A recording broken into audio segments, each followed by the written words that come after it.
E se eu te dissesse que Deus está no lugar que tu menos espera?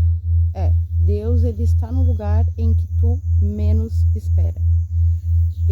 A Bíblia fala que Deus, ele está dentro de nós. Isso a gente já sabe. Mas onde exatamente é o lugar que Deus está dentro de nós? E se eu te dissesse, em poucas palavras, sem enrolação, que o lugar onde Deus está dentro de nós é o lugar que ninguém olha, é o lugar que ninguém quer chegar nem perto, é um lugar que todo mundo tenta preencher com qualquer coisa externa, porém é um lugar que aparentemente seria o último lugar que Deus estaria. Em uma visão humana, esse seria o último lugar que a gente olharia e diria: ali é que está Deus. Então, sem enrolação, o lugar que Deus está, o lugar que Deus habita dentro de nós, é justamente o vazio. Tu não ouviu errado. O lugar que Deus habita dentro de nós é justamente o lugar que ninguém quer chegar. A gente quer encher de coisas, mas ninguém quer entrar lá. Ninguém quer presenciar a situação. O lugar onde Deus está é no vazio.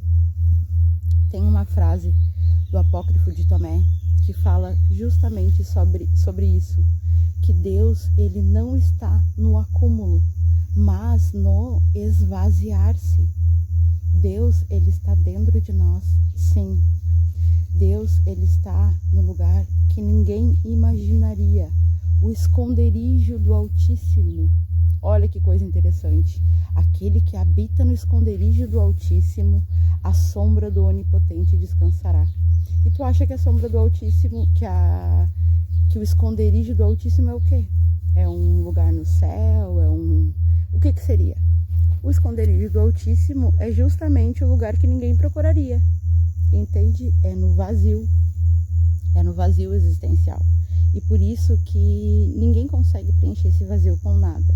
Aí a pessoa pensa assim: mas como Deus, sendo todo-poderoso, sendo soberano, sendo energia pura, Deus vai habitar no vazio?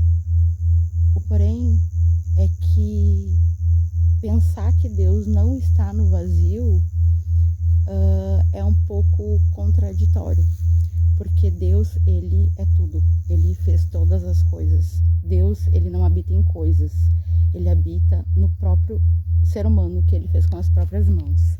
Então, seria um pouco confuso a pessoa entender realmente que Deus está no vazio existencial, naquele lugar que não pode ser preenchido por nada e nem por ninguém. Parece estranho, porque parece um lugar sombrio, um lugar vazio. Mas, porém, não é que Deus não esteja ali. É que tu não está ali. O problema não é que Deus não está ali. Nunca foi isso. Deus nunca deixou de estar. Deus nunca deixou de ser. O problema é que a gente se afastou. O problema é que a gente não entra nesse vazio. A gente não se permite entrar nesse vazio. A gente se enche com tanto de coisas para evitar entrar justamente onde Deus está. No nosso vazio interior. No nosso vazio existencial. Nessa ruptura que foi feita lá em Adão, onde o nosso espírito entrou num sono profundo e foi desconectado da fonte. Então Deus, ele nunca deixou de estar dentro da humanidade. Ele está dentro de nós, entende? O reino dele é a nossa consciência, entende? Então, esconderijo do Altíssimo, aquele que habita no esconderijo do Altíssimo, é aquele que adentrou no reino de Deus. É aquele que se tornou como uma criança e conseguiu entrar no caminho que é estreito e na porta que é apertada. Tem um motivo para o caminho ser estreito e a porta apertada, porque não é para gigante, é para aquele que se fez como uma criança, é para aquele que se fez pequeno como uma criança. Esse vai entrar pelo caminho estreito e pela porta apertada. Então, Deus está no lugar onde ninguém procura. Ele está no vazio existencial. É tu que precisa chegar até lá.